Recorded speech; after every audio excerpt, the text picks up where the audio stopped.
Hi, my name is Chris Forbush. Today is Monday, January 16th, 2012. In a sequence of the videos I've done prior to this, my faith-based recovery program, um, this is day 4 of the videos, and I slipped up, and this is day 1 of my sobriety again. The things I find important, though, are to know that God does forgive you, and nobody's perfect. I'm going to continue fighting this battle, because I will win.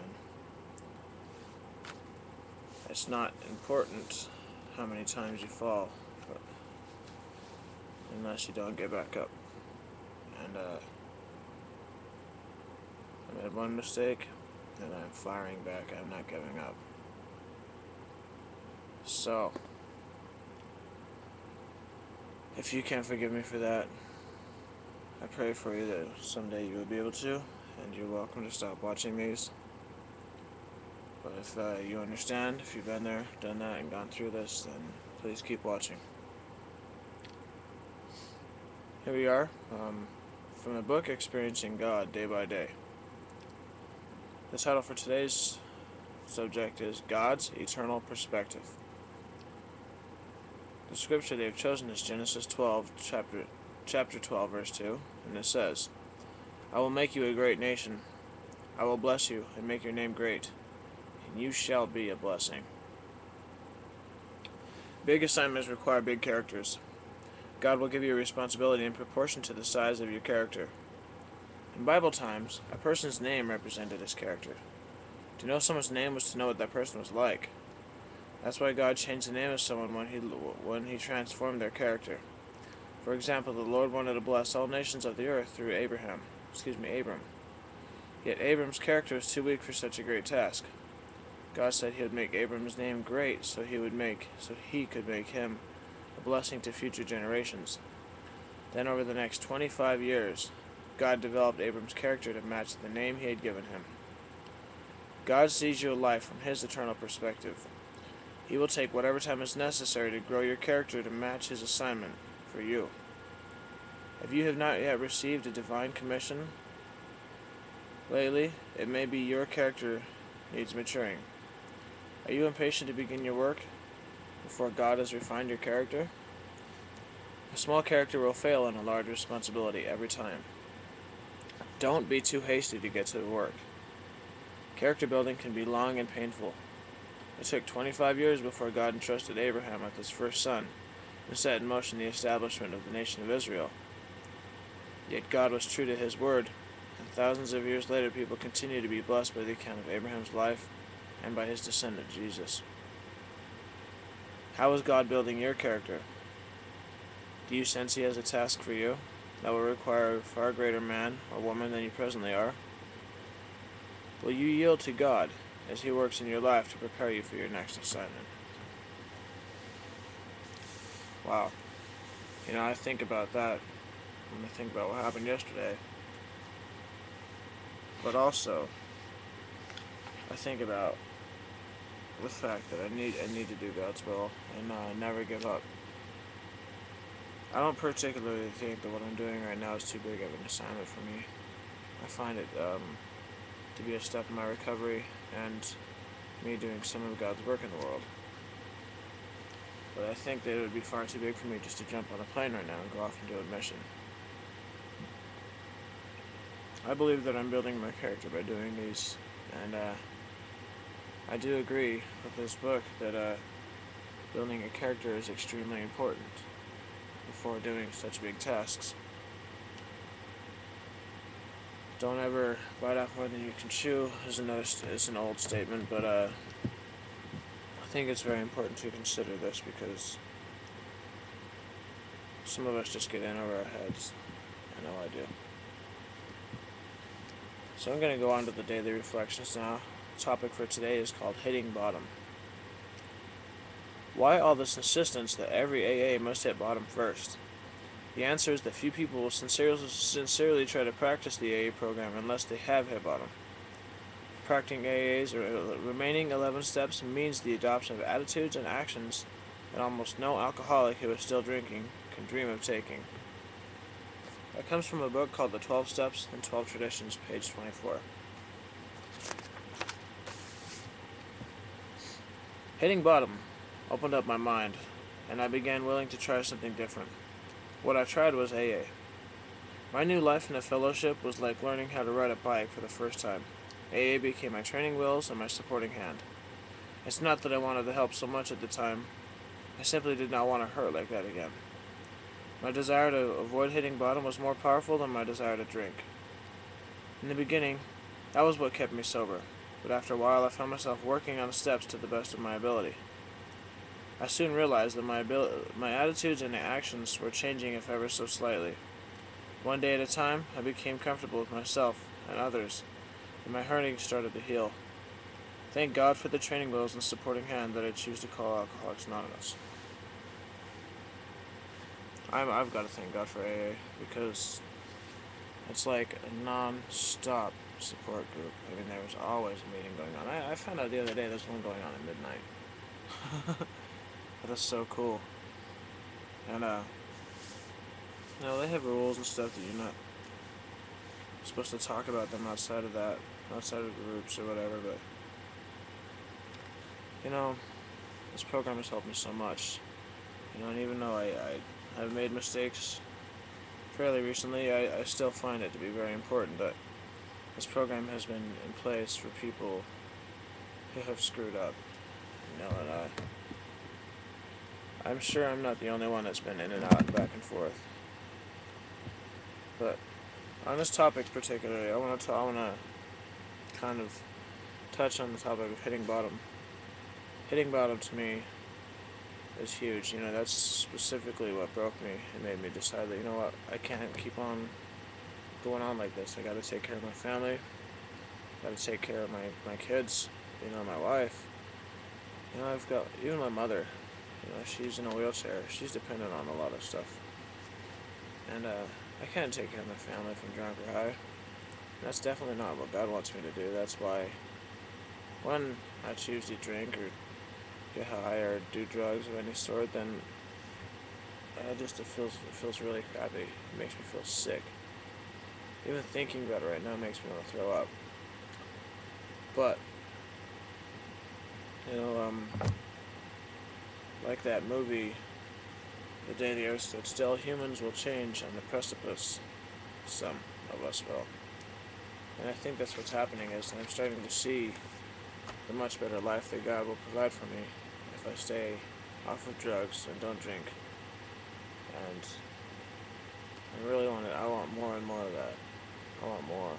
I want it for the rest of my life. I don't want to continue rolling around in the mud pits with the snakes and the serpents and devils and demons and in the darkness. I want to be in the light of God. And that's my response to hitting bottom, because I think it's very important just to spring back up, carry on the good fight. From the book, Encouragement for Prosperity, today's topic is opening up. In the depth of winter, I finally learned that within me lay an invincible summer. That comes from Albert Camus. It is never too late to do anything. We restrict ourselves in our beliefs. We cannot allow our powers of imagination to soar like birds, because that is not based in fact as we see it. So we restrain and constrain ourselves. We restrict our ability to imagine, to hope, to absorb the beauty in the universe for all of us. There is so much more warmth than we could ever dream of. The coffers are full because most people have never tapped them. Many of us have no idea of the extent of the riches of the universe. We can open ourselves to perceive it. Now, today's daily affirmation, something I find. This one is probably one of my favorites out of the ones I've read yet. Out of all the 4 videos I've done so far, I think this is probably my favorite. And it says, "There is more gold dust than we believe possible. Our eyes are open to the riches of the universe." Now, I would suggest writing that down, putting it in a book, and trying to memorize it, along with the others I've done before. Very, very important this one is. Once again, it says, There is more gold dust than we believe possible. Our eyes are open now to the riches of the universe. I think that this topic opening up is very, very important. And it's kind of like people who know about God but don't really walk His way. I find it extremely crucial to be open to whatever you want to call it, the riches of the universe, the love of God, the gifts of God. You know, I love how many titles there are, that way it's diverse. But to me it all means the same thing, salvation. If we open our eyes and really, really, really stay open, just following, we will see more gold dust than we ever believed possible. I think it's funny that a lot of people who are miserable say, oh, God doesn't care about me. God, the world hates me, everything's against me, nobody cares, I'm on my own. You don't really see them going through any kind of treatment programs or trying. They're not reaching out and helping anybody else. And I'm hoping that if one of you people who see this video are going through stuff like that you would be inspired to get into some programs and hang out around some good people and see that life is so good. You are such a good person. Even if you don't agree with it or see it, you must give yourself credit, because you're not all evil. Nobody is. Now, in my one-year Bible for today, I only found one particular thing that stuck out, and it's Psalm chapter 14, verse 1. It says, "Only fools say in their heart, there is no God. They are corrupt, and their actions are evil. No one does good." Think about that. Now, I can respect people's beliefs and opinions, but I just absolutely love this first sentence in this. It says, "Only fools say in their heart, there is no God." And then it goes on to say, "They are corrupt and their actions are evil. No one does good." I don't know very many people. Actually, to be honest with you, I don't know anybody who is openly and outwardly saying there is no God. Now, I'm sure I'll get their comments and sometimes a post on Facebook or something, but the fact of the matter is that I think the majority of the people who I associate with, if not all of them, know that there is something higher and more powerful than us. This entire universe isn't put together by someone just messing around. I think it's very important to realize that.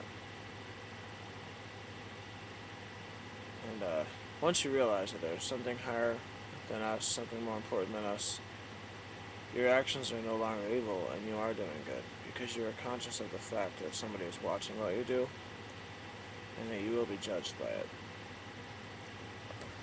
So, in response to my slip, I've added another book to this, just in hopes that it'll help me in my recovery, and it'll help you as well, those of you who are recovering.